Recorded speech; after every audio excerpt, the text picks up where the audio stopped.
Good afternoon. Thank you for joining me on another episode of Ask Michael. So today's topic is have a clear understanding what you want as a buyer. So what does that mean? I should say that not only clear, but a realistic understanding of what you want to buy. So say for instance, you're not pre-approved yet and your budget is $700,000 and you want to buy a single family home in, say, Menlo Park.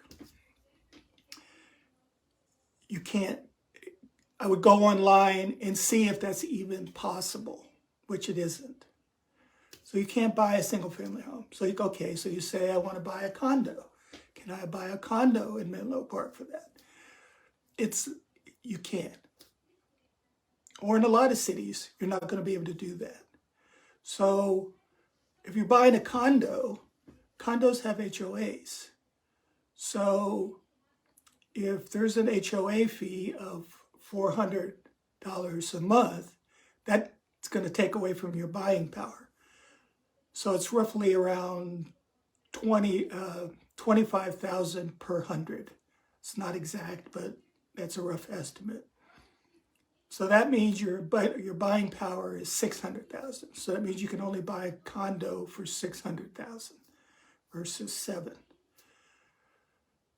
The best thing obviously is to get pre-approved. What you don't want to do is go out and look at a home and get all wrapped up in it only to find out that you're not qualified to buy it. So if you have an opportunity and you're thinking about buying in the near future, go get pre-approved first. Don't go out and look at a bunch of homes, but figure out what you want. The more homes you look at, the more frustrated you're going to get. You really need to narrow it down. What you don't want to do is go from city to city, or because you think you want to be in one city or neighborhood, and then you jump all around. You're only going to get frustrated. So you're going to take an exciting process and make it stressful, and only to the point where you're probably going to just give up. Okay. The next thing is choosing a realtor. Now, if you listen to my segment last week, the state law now requires that you sign a agency agreement, a broker agency and commission agreement with a buyer. With an agent.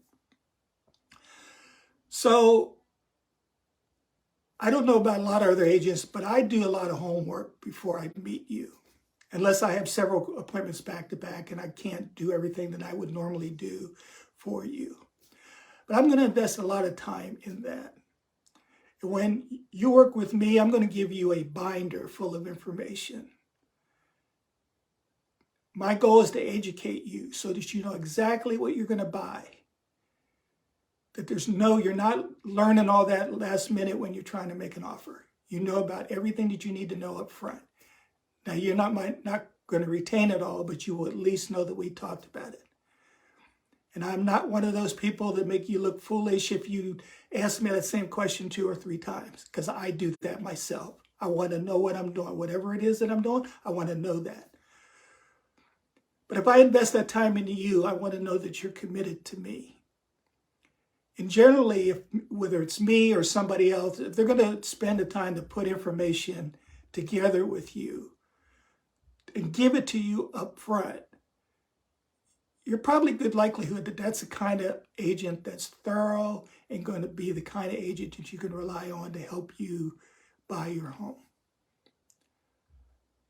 And what's happened to me, and I've talked to other agents where you do all this work and then, come to find out that that buyer's bought a home or bought a home with somebody else. So we don't get paid, whether we work with you for a week or a year or 2 years, sending you information, providing you information and education. We don't get paid until you actually buy a home. Unlike you on your job, where you get paid weekly, bi-weekly, once a month. So please think about that, whether it's me that you're working with or another agent. So for more buyer and seller tips, please feel free to call me, 925-570-5130, or you DM me. Thanks very much. Have a great day.